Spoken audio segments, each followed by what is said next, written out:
The sun, the moon, the planets and stars have always fired our imaginations and fueled our mythologies. And studying the heavens, astronomy, is surely the oldest scientific discipline there is. What's really unexpected, I guess, is that astronomy has repaid our interest in it over the centuries. Time after time, it's been the place where new ideas have emerged, and it's often led the rest of the sciences. I'm a professor of physics at the University of Surrey, and the ideas and theories of the great European scientists like Galileo, Newton and Einstein lie at the heart of my work. But there's another side to me.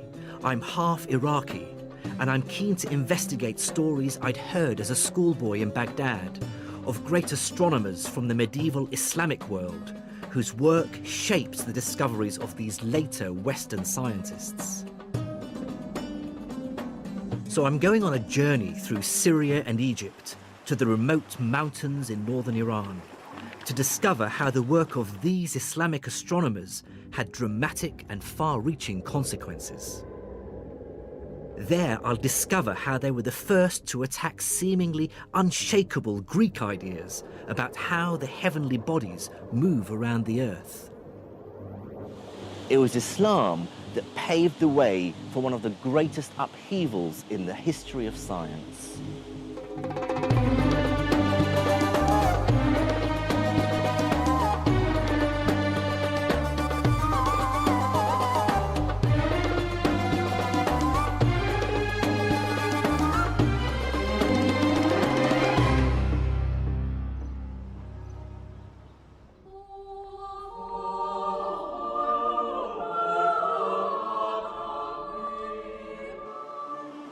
This is the University of Padua in northern Italy.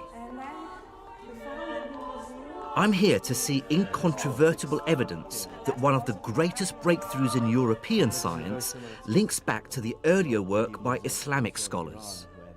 Because it was a news one that at that time... Astronomer Dr. Luisa Pigiotti and I are climbing up to the 18th century observatory. At the top, she promises to show me one of the most important books in scientific history. So, what do we have here?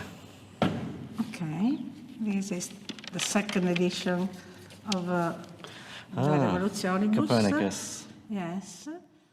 This is De Revolutionibus Orbium Celestium, which was published in 1543 by the Polish astronomer Nicholas Copernicus. I'll be careful. Is it the second edition?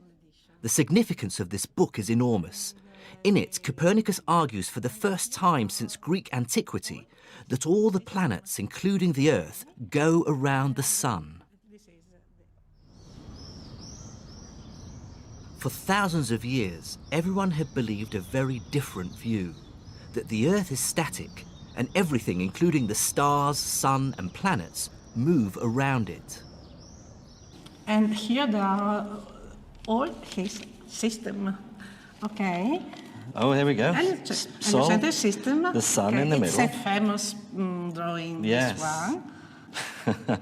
Oh, yes, and there's Terra. With the There's moon. the Earth with the moon With going the moon, around it. okay, yes. This is an astonishing book, and many historians credit it with starting the European scientific revolution. There are the principle. The first crucial step in a journey that led to modern physics.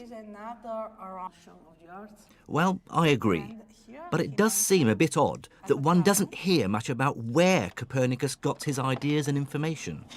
The impression is that they came out of nowhere. The beginning? And the beginning is all in Arabic. It certainly is a real revelation to me that he explicitly mentions a 9th century Muslim for providing him with a great deal of observational data, an astronomer who lived in Damascus called al-Battani. Like all the great scientists of the Islamic Empire, al-Battani lived in a culture without portraiture. All we have are later impressions of what he might have looked like. And here he mentioned Hipparchus Calippo, Ptolemy, and so on, and he started to mention what he called Macometus Aratensis, and means Albatani. Okay. And then the second book here. And the second book is, we can look at the beginning in Latin. I see, we can open it. Copernicus, in fact, made extensive use of El-Battani's observations of the positions of planets, the sun, the moon, and stars. He worked with Latin translations, similar to this one, of the Syrian astronomers' data. Kitab al-Zij al-Sabi. So this is Battani's Zij, his Yes. book of star charts. So it has the Arabic. Yes, all the Arabic Arabic on one treatise, side, yes, and then the Latin version. That's convenient. But he certainly had the data, the observational data by Al-Battani. And Copernicus's book is full of clues that hint at other past sources. And though El-Battani is the only Islamic astronomer Copernicus actually names, recent detective work has uncovered clues that Copernicus based many of his ideas on the work of other Islamic scholars. The clearest example is Copernicus's use of a mathematical idea devised by the 13th century Islamic astronomer Al-Tusi, called the Tusi couple. Back in England, I compared a copy of Al-Tusi's Tadhkira fi Ilm al-Hay'a with another edition of Copernicus's Revolutionibus. In it, there's a diagram of the Tusi couple, and there's an almost identical diagram in Copernicus's book, even down to the letters that mark the points on the circles. So in Al-Tusi, there's the Arabic alif, which is A, there's the ba, which is B, the Jim over here is the G, and the Dal at the center, D. It's a remarkable similarity. Now, this might just be coincidence, but it's pretty compelling evidence. In fact, I truly believe that Copernicus must have been aware of Al-Tusi's work and other Islamic astronomers. Further detective work also shows that Copernicus used mathematical ideas for planetary motion that are remarkably similar to ones developed by another Islamic astronomer, a 14th century Syrian called Ibn Shatir. For some historians, this cannot be coincidence. Copernicus, to me, I have no proof. I don't have a smoking gun. But to me, it looked like, and again, by analyzing his own works, it looks like he was working from diagrams. Somebody gave him a geometric diagram of what was done by Ibn Shatir to solve the problem of the moon, for example, to solve the problem of the upper planets, to solve the problem of the movement of Mercury. He had diagrams, and he was genius enough to be able to figure out from the diagrams what was the underlying theory behind those diagrams. So, far from emerging from nowhere, it seems Copernicus's work will be better described as the culmination of the preceding 500 years of Islamic astronomy. I wanted to investigate this story, find out more about those astronomers and their ideas. But before that, I wanted to investigate an even deeper question. What actually motivated medieval Islamic scholars' interest in astronomy?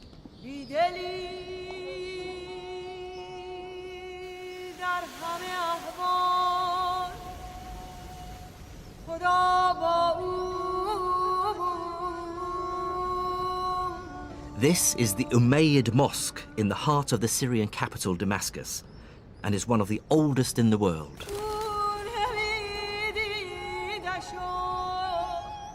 And I'm here on a kind of treasure hunt. Well, it says in the books that there is a sundial on the top of the Arus minaret, the bride minaret over there. So we'll see whether it is there or not. So this is Dr. Reem Turkmani, an astrophysicist and medieval astronomy expert from Imperial College London. And we're looking for one of the most accurate sundials made in the medieval world. And equally exciting for me is the fact that it was made by one of the Islamic astronomers who had so heavily influenced Copernicus, Ibn Shatir. Let's see.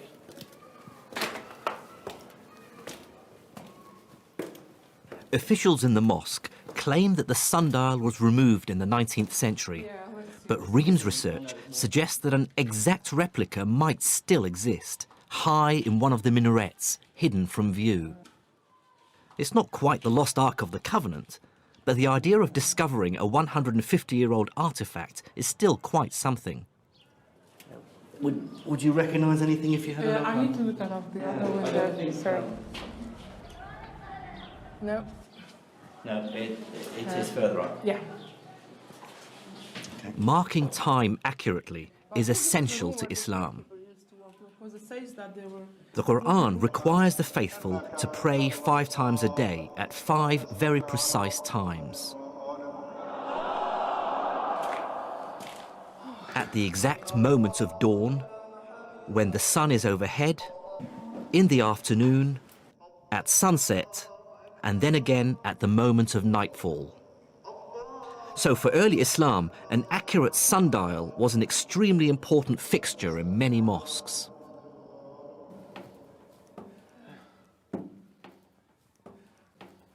That's it, I found it. I found it. yet, Here it is, right. That's it, look. Just as described in the book. It's hidden by the pillar. Yeah, no wonder they didn't know that it exists here. It's got in our all mosque. covered with the pigeons' filth. Pigeon crap. Yeah. Oh, Oh, great, thank you. try that. That's it. Let's see. Okay. So, now, this consists of 3 sundials. The main big one, and there's the northern one and the southern one. There is a line here for Salat al-Dhuhr, the midday prayer, and there is one for the afternoon prayer. Ibn Shatir had calculated the arrangement of these lines so that the sundial remains accurate all through the year, even though the length of the days change. They will have Yes. the timekeeper. It's a very important job. So he would sit here watching the shadow. exactly. And exactly the precise moment for prayer, Yeah. he'd signal to the muezzin to start Yes. the call for prayer. Exactly. Okay.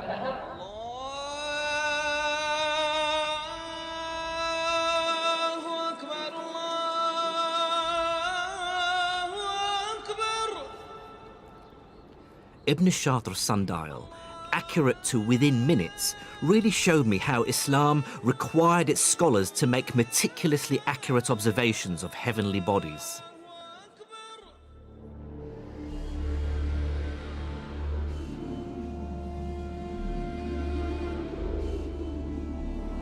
And I began to understand why Copernicus was so impressed by the work of his Islamic predecessors.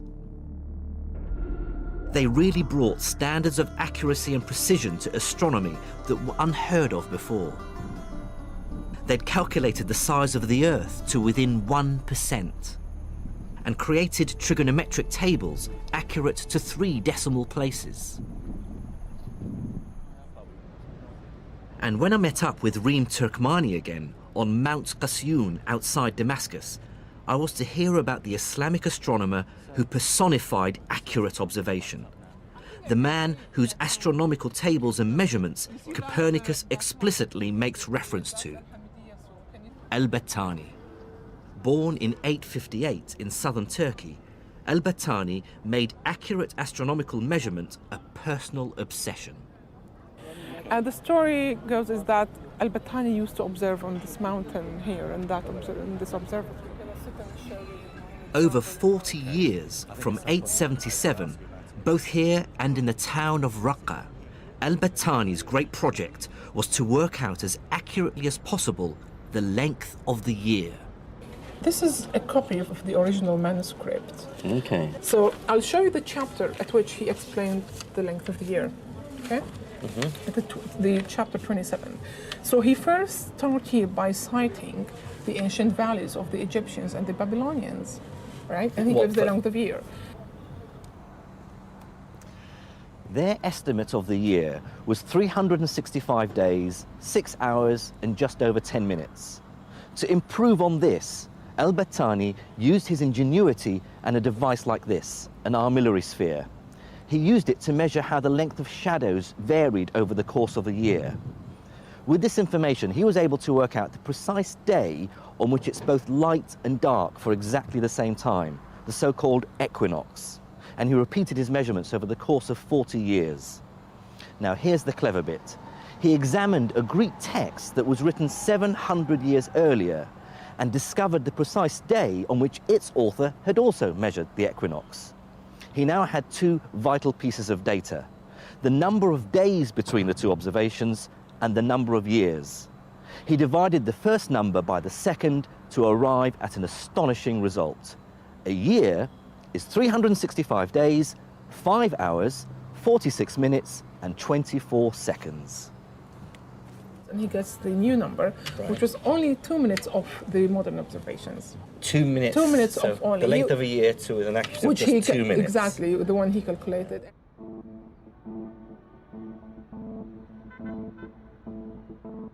What's astonishing about the accuracy of Al-Battani's measurements is that he had no telescope. He used an armillary arm, his naked eye, and devices like this, an astrolabe. So you move the pointer and you move this disc with it to point towards the North Star. Then these small pointers here, they will give you the location of the rest of the stars and the planets. Yeah. Despite this, among his many other observations is an incredibly accurate figure for the Earth's tilt of just under 24 degrees, about half a degree from the figure we now know it to be. And he didn't stop there. He measured variations in the diameter of the sun to such accuracy that it led him to an astonishing conclusion. This distance, the furthest point the sun reaches from the Earth during the year, known as the apogee, actually changes from one year to another. Also, his tables showing the position of the sun and the moon, which is what Copernicus refers to some 600 years later, set a new standard in precision and accuracy.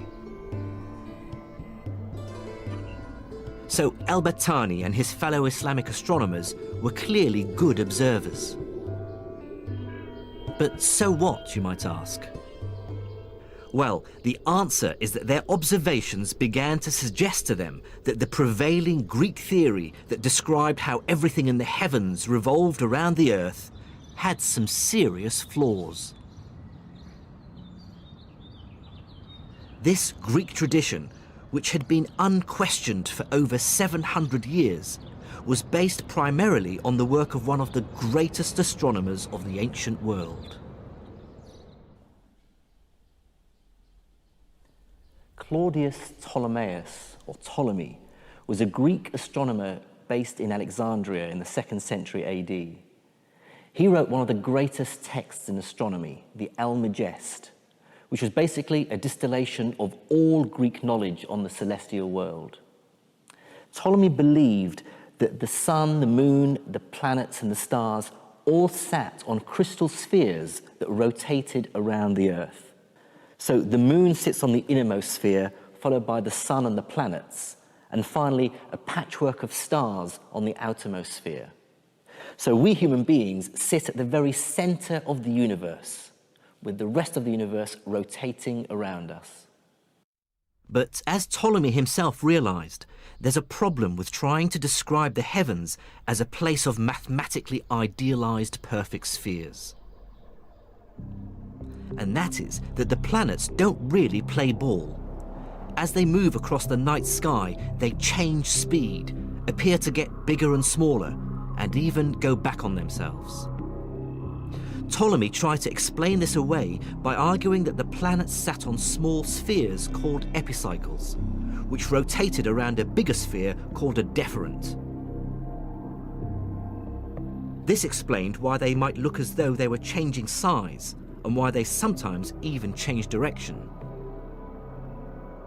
Unfortunately, that still didn't fit all the facts. It didn't easily explain why the planets appear to speed up and slow down. So rather desperately, Ptolemy fudged his model further by moving the Earth away from the center of the deferent and having the deferent rotate around an arbitrary point in space, the equant. But now, the works of astronomers like al-Battani started to strain Ptolemy's ideas to breaking point.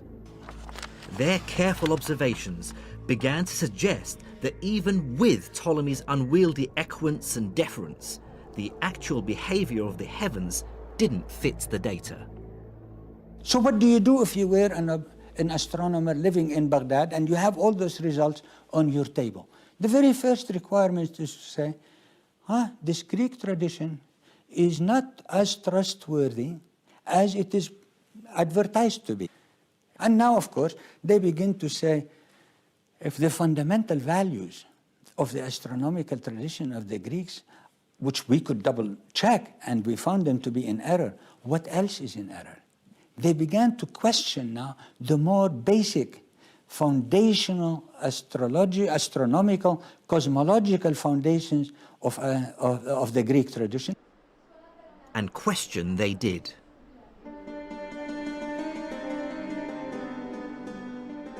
What's absolutely striking about the writings of Islamic scholars by the 9th century is the increasing use of the word shukuk, which in English means doubts.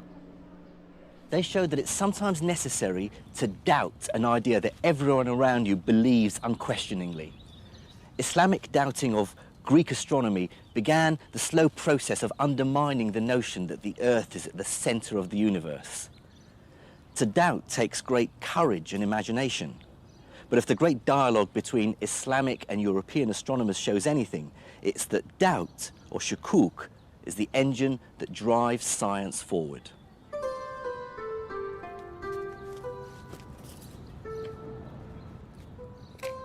One of the first great shukuk scientists was called Ibn al-Haytham. He was born in the Iraqi city of Basra in 965 AD and was among the first to argue passionately that scientific ideas are only valid if they're mathematically consistent and reflect reality. And when he applied his fierce, rigorous intelligence to Greek astronomy, he immediately spotted that there was a fundamental contradiction at its heart. On the one hand, Greek cosmology argued that everything in the heavens revolves around the Earth. On the other hand, Ptolemy, in his Almagest, argued that if you want to mathematically predict how the sun and planets move, you have to pretend that they go around an arbitrary point in space, the so-called equant. This is clearly a contradiction. The heavens can't both go around the Earth and not go around it at the same time. Ibn al-Haytham hated this nonsensical contradiction. In the early 11th century, he wrote a paper, Al-Shukuk ala Ptolemaios, or Doubts on Ptolemy. In it, he writes with barely contained frustration, Ptolemy assumes an arrangement that cannot exist.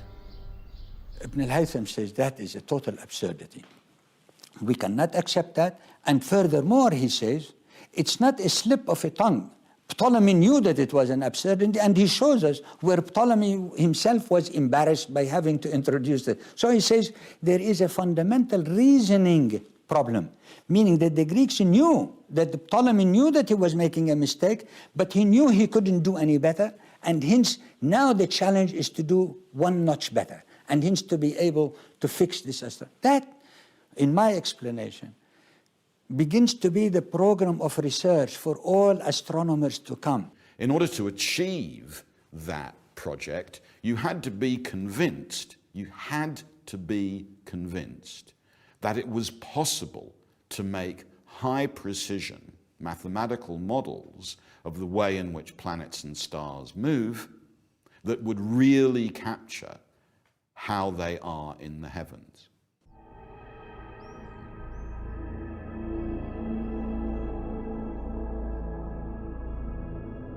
Ibn al-Haytham, in effect, laid down the challenge for all astronomers who followed, which was to come up with an explanation for how the heavens move that is both mathematically consistent and agrees with what we observe.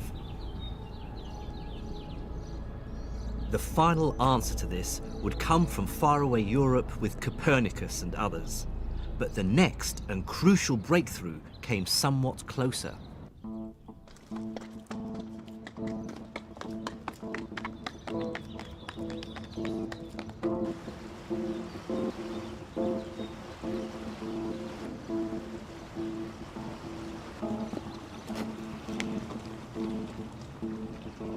The top of this mountain in northern Iran was the adopted home of the man who was the next of Copernicus's Islamic influences, Nasruddin al-Tusi. He would succeed in rewriting Ptolemy's theory, which would ultimately lead to the overthrow of the geocentric view of the universe, and so the birth of the modern scientific age.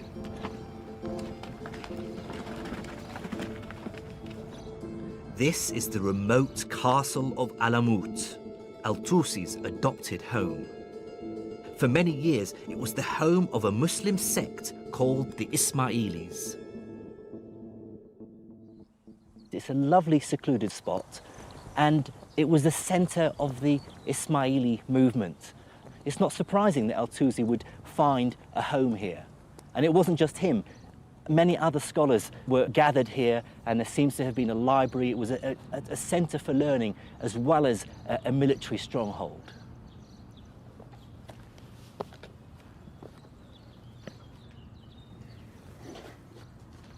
Here, this is the main gate, northern gate of the upper castle of Hassan Sabba. A new archaeological dig is now revealing under the castle, hewn into the living rock, a warren of rooms and studies, a mosque and living quarters for this extraordinary community of soldiers and scientists. This is the court of mosque or center of headquarter of castle. And it was within these cramped conditions that al-Tusi started his masterwork of the shukuk, or the doubts, the Tadhkirah. In it, he finds an answer to Ibn al-Haytham's first challenge: how to eliminate Ptolemy's equant. Instead of a sphere rotating around an arbitrary point in space, al-Tusi devised a series of two nested circles, which rotate around each other in such a way that they eliminate the equant. The nested circles became known as a Tusi couple. This is the mathematical system that finds its way into Copernicus's work some 300 years later.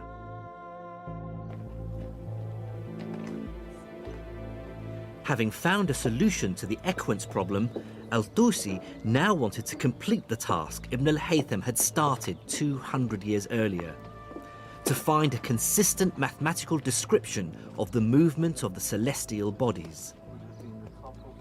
But to do that, he needed better data, which meant bigger and better equipment than he was ever going to find here at Alamut. And then something happened which changed al-Tusi's life forever: the Mongols.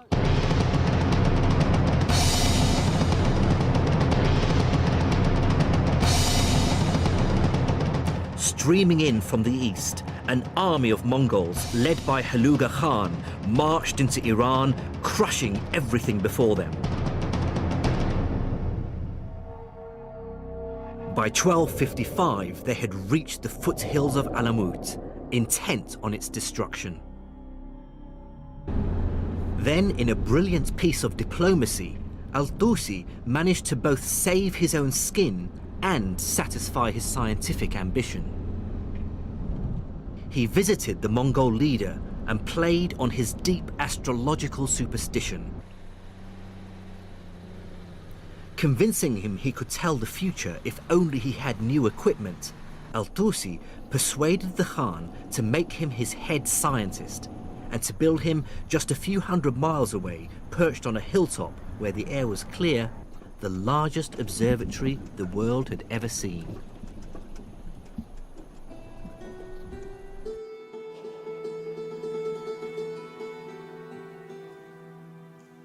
This is all that remains of the Maraga Observatory. The main instrument is hidden under this protective dome. Al-Tusi's new astronomical center was based around a single large building.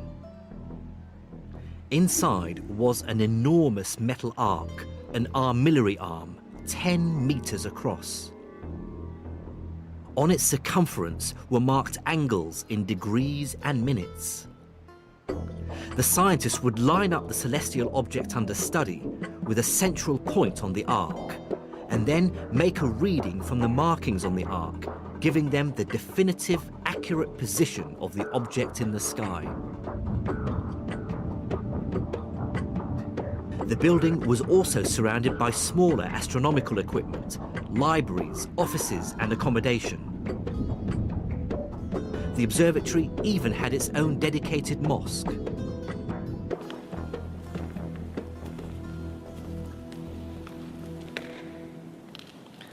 I suppose it is a little disappointing that there's not that much left of the place now.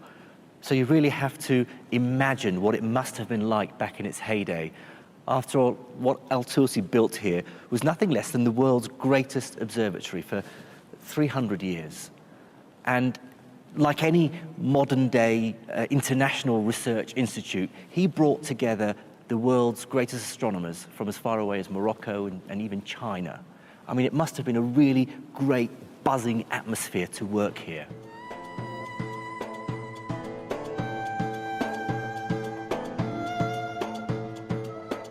With his new observatory and world-class team, Al-Tusi was now ready to fulfill Ibn al-Haytham's dream, to try to make Ptolemy's model scientifically rigorous. First, they attacked the mathematics. As well as the Tusi couple, they invented other systems of planetary movement. And with these new systems, they were able to calculate mathematically consistent models for many of the celestial bodies. Mercury, Venus, Mars, Jupiter, Saturn, and the Sun and Moon.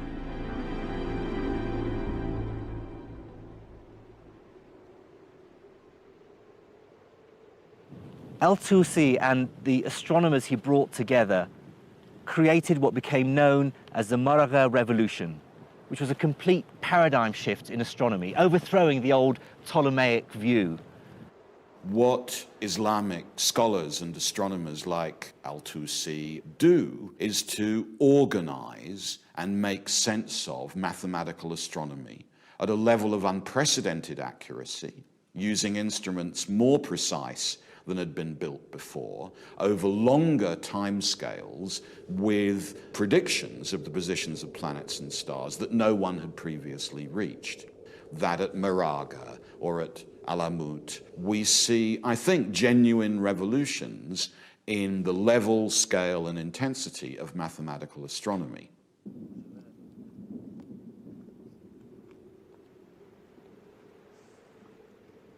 But there was still a problem. The new models were mathematically coherent, and they dispensed with Ptolemy's unwieldy equant. But they still firmly placed the Earth at the center of the universe, and that inevitably meant that their descriptions of the heavens were intricate and complicated, with epicycles, deferents, and couples. It was like some great cosmic gearbox.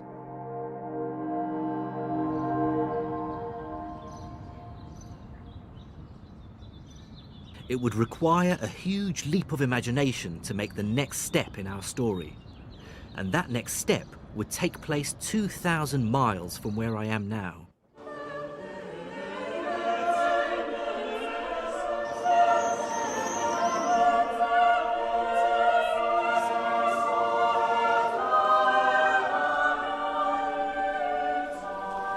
In my view, the last phase of the Maraga Revolution took place not in Iran or anywhere in the Islamic Empire, but here in northern Italy.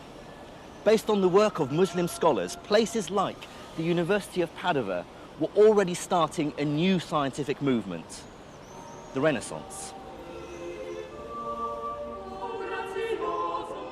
Back in Padua, where I began my journey, I now understand why Islamic astronomers were so important to Copernicus. They gave him his motivation. He's the first European to share Ibn al-Haytham's deep aversion to Ptolemy's cosmology. And that's what makes Copernicus not the first great astronomer of a new European tradition, but the last of the Islamic tradition. This is the second edition. As we've seen, many of the complex mathematical models Copernicus uses in his new heliocentric model, like the Tusi couple, are copied from Islamic astronomers.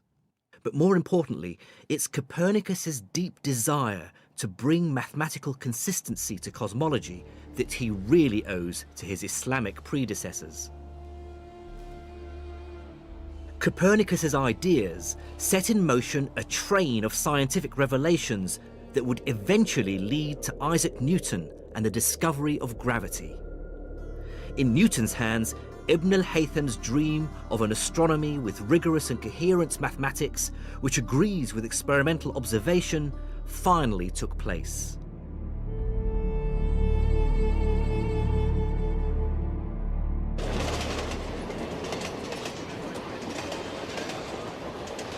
But this begs two crucial questions.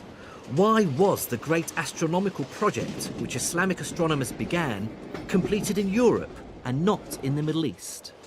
And how did knowledge of Islamic science get to Europe in the first place?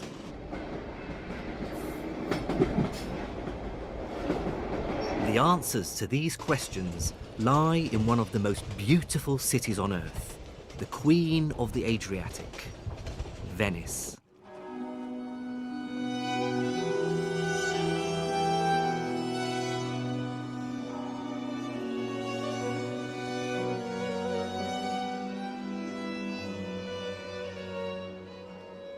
Venice was founded on a swamp off the coast of Italy and felt itself separate from Europe and not bound by its laws and traditions.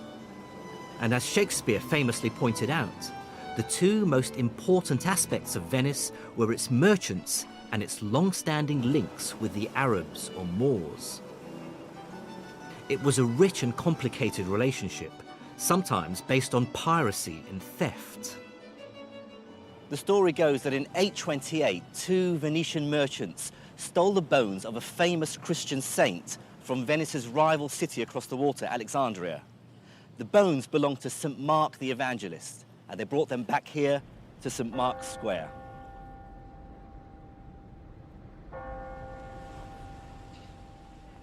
But without doubt, trade with the East brought to Venice great wealth and an exchange of ideas, customs and people, as Venice expert Vera Costantini showed me.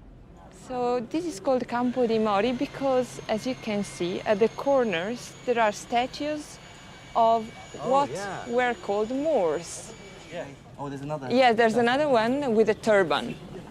The beard was recommended to Venetian merchants even when they went to the East.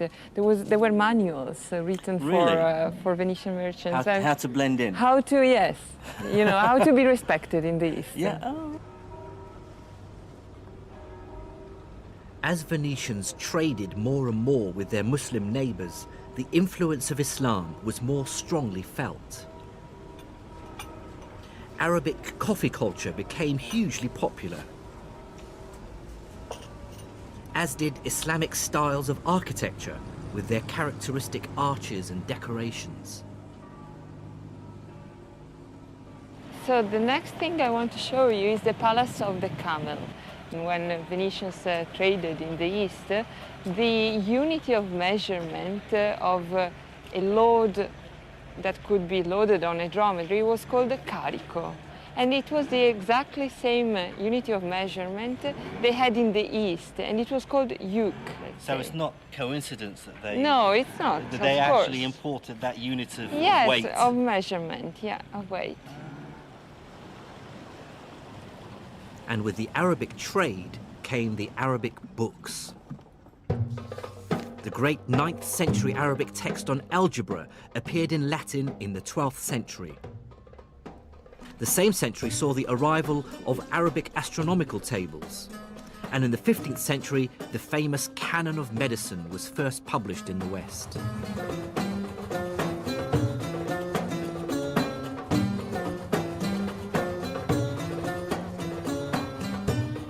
And this influx of learning seems to coincide with a great historical shift. The engine of science begins to move west, from the Islamic world to Europe. That's where the great breakthroughs from the 1500s would mainly take place.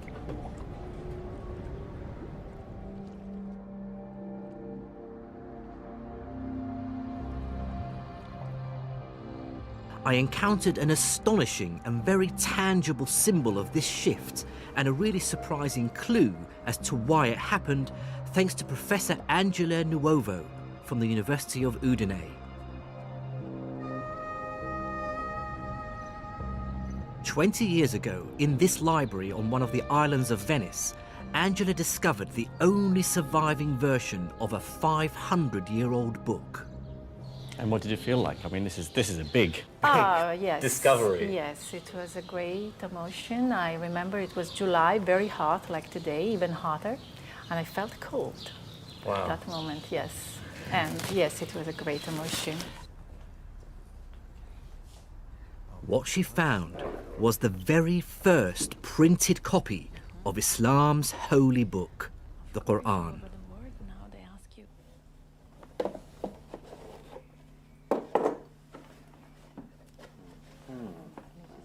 This is the first time she's seen her Quran since she discovered it 20 years ago. But it struck me as strange that the world's first printed Quran was produced in Venice and not in the Islamic world. And it's obvious at first glance that it was printed by people who didn't speak Arabic very well. Bismillah ar-Rahman ar-Rahim. Alhamdulillahi Rabbil Alameen ar-Rahman ar-Rahim. Maliki Yawm ad-Din. Iyyaka na'budu wa iyyaka nasta'in. I mean, what strikes me is that it's written in what I would regard as almost childlike handwriting. It's clumsy. Yeah. Well, it's the first attempt to reproduce the handwriting in movable types. And as you know, the language has an enormous amount of sorts, different sorts, as, of course, every letter changes according to ligatures and the position of course. So in the line. The word dhalika, which means for that, the dash should be underneath the L here, but it's above it. Yeah. So instead of saying dhalika, it says dhalaka, which is wrong. Probably there were not people really of mother language in the press. So there were some errors of the mistakes in the text, which are, of course, sins. Yes, of course. I mean, as the Quran, for every Muslim believes it's this word of God. You can't word of change God. It. So when you change it, it's a sin. Yes. How was it first received, do you think, when it was published? Well, yes, the idea is that the hypothesis is, and I think it's true, that it was an enormous failure from really the business point of view, as the Muslim didn't accept the printing press for centuries, and probably the whole copies of this book were destroyed. So we don't have any other copy. Probably the only one that remained in the Western world is this book. I felt that the failure of this printed Quran to catch on in the Islamic world spoke volumes.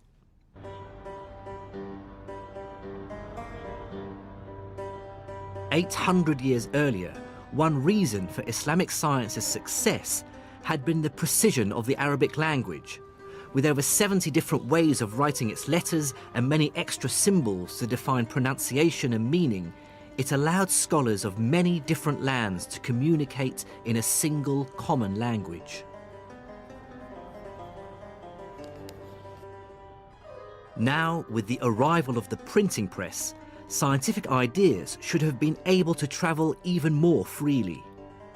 In the West, books printed in Latin accelerated its scientific renaissance.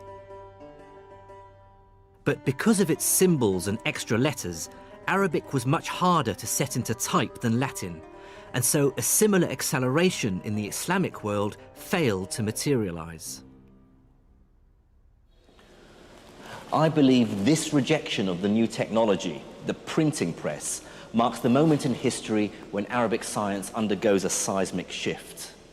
Europe has embraced Greek and Arabic knowledge and the new technology, and Galileo and his ilk are poised at the cusp of the Renaissance.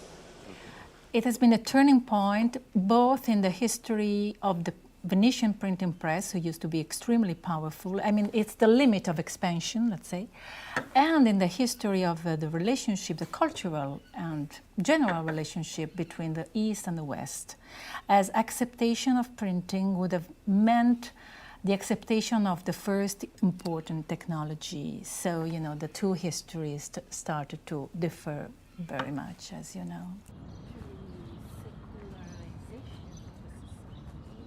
This initial rejection of printing was one of the many reasons that caused science in the Islamic world to fall behind the West.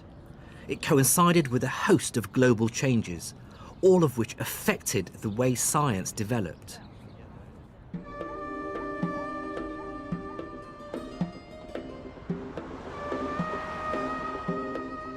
The first and most obvious reason for the slowdown in Islamic science is that the Islamic empire itself falls into decline from the mid-1200s. One reason for this is that it's under attack from all sides. From the east are the Mongols. In 1258, they invaded the capital, Baghdad, and it's said that the waters of the Tigris and Euphrates rivers ran black for days with the ink of the books they'd destroyed. But trouble was also brewing in the far west of the empire. Islamic Spain, already fragmented into separate city-states, now faced a new threat, a united and determined onslaught from the Christian north. The Reconquest, as it was called, raged for hundreds of years, but culminated in the 15th century when Ferdinand II and Isabella led an army which forced the last of the Muslims in Granada to surrender in 1492. The Christians were intent on removing every last vestige of Islamic civilization and culture from Spain. In 1499, they ordered the burning in this square in Granada of all Arabic texts from Granada's libraries, except for a small number of medical texts. Within about 100 years, every Muslim in Spain had either been put to the sword, burnt at the stake, or banished. And Christians from the east of Europe were intent on reclaiming the Holy Land. The Crusades. Bent on carving out a holy Christian Levant and claiming the holy city of Jerusalem, the Crusaders launched a massive attack on northern Syria. They quickly captured this castle and turned it into one of their strongholds. Then, with ruthless and missionary zeal, they marched on Jerusalem. And as the empire fought with its neighbours, it collapsed into warring fiefdoms. The Mamluks, slaves who originally belonged to the state of Egypt, became its leaders. The Bourbon Almohads ruled Morocco and Spain in the 13th century, and the north of Syria and Iraq splintered into a series of city-states.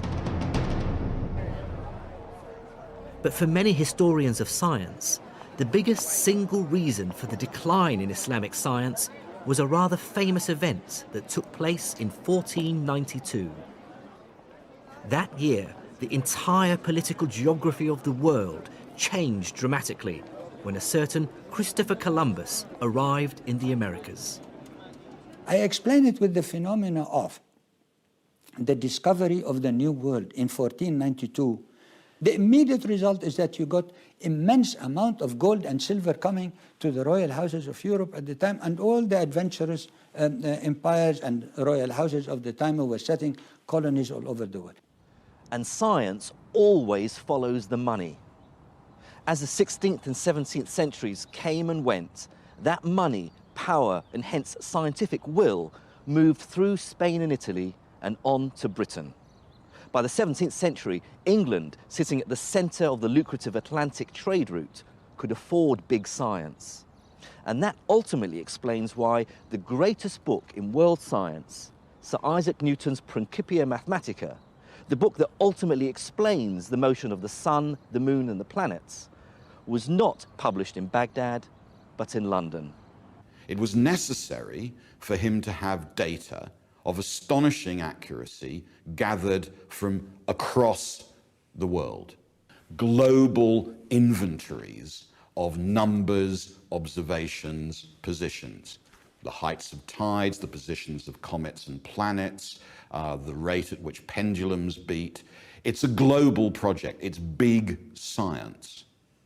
And many of those observations, many of those mathematical models were, of course, models initially developed by Islamic astronomers in Egypt and the Near East and Central Asia.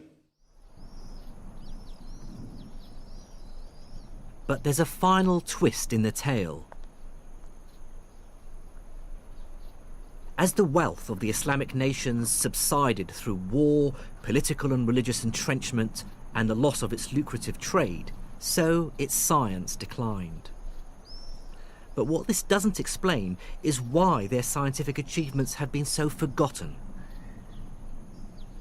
And that's partly because, as Europeans colonized great swathes of the Middle East and Asia, they actively encouraged the idea that the civilizations they encountered were moribund and in decline. It seems the English and the French were uncomfortable with subjugating people whose knowledge and science may have been as sophisticated as their own. So it became important to portray the Islamic world in a very specific way. Namely that, yes, they once were very sophisticated and they had great scientists and philosophers, but of course now they've fallen into decay. Somehow, this point of view made the whole colonial enterprise seem much more palatable.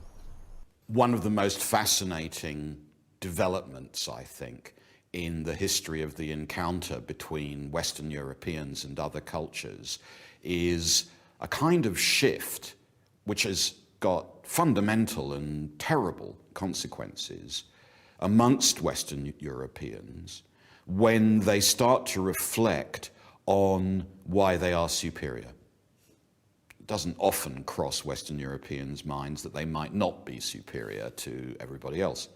For a very long time, after all, Western Europeans in general, the British for example, supposed that their superiority lay in their religion. But then I think around the 1700s, we begin to see a shift.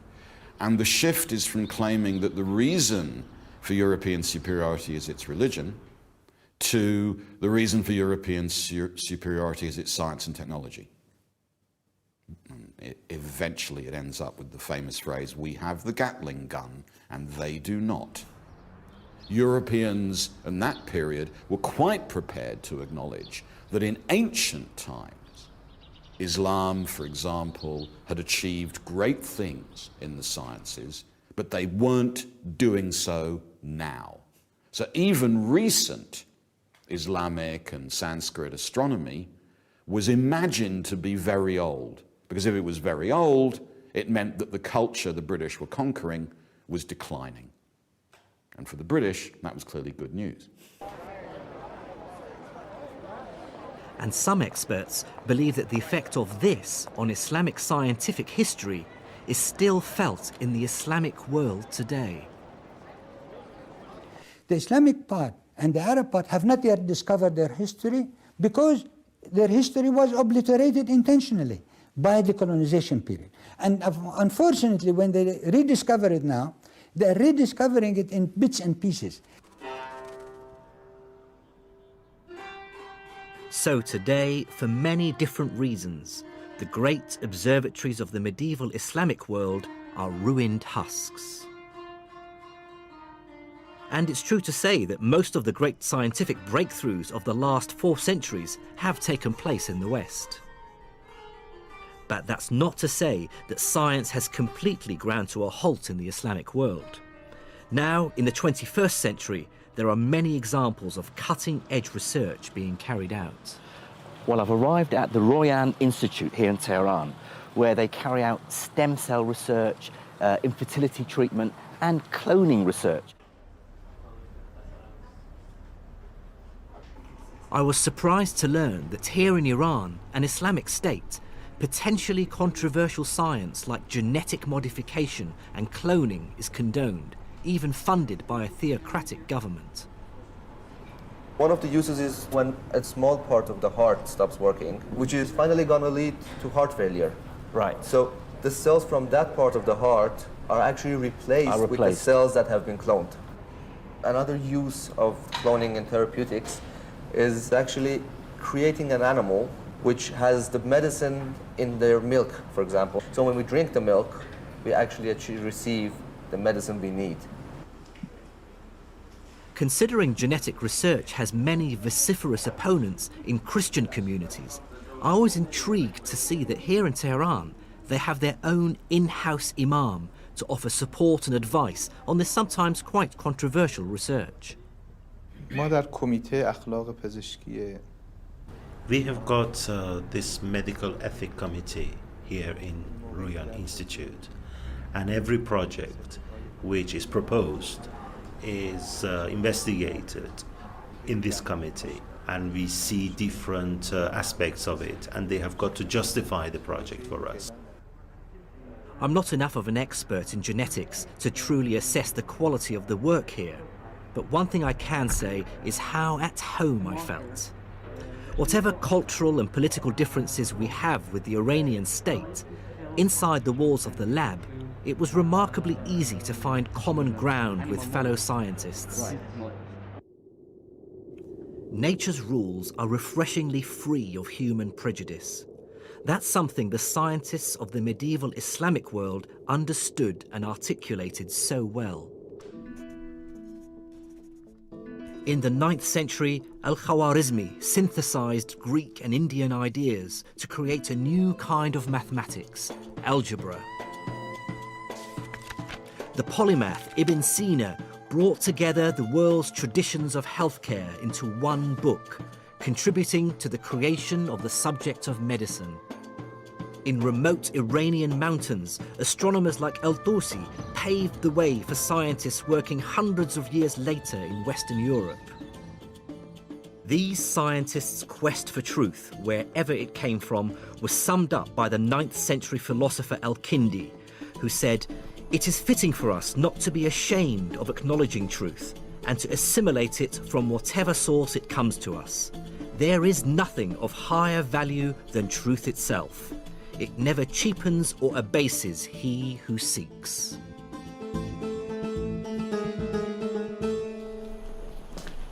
One moral emerges from this epic tale of the rise and fall of science in the Islamic world between the 9th and 15th centuries. And that is that science is the universal language of the human race. Decimal numbers are just as useful in India as they are in Spain. Star charts drawn up in Iran speak volumes to astronomers in Northern Europe. And Newton's Principia is just as true in Arabic as it is in Latin or English. What medieval Islamic scientists realized and articulated so brilliantly is that science is the common language of the human race. Man-made laws may vary from place to place, but nature's laws are true for all of us.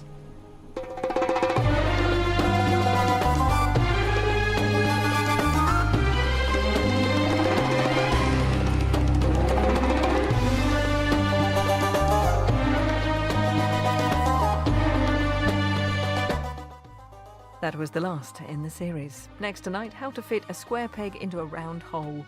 If only it were that simple. It's Hole in the Wall, next.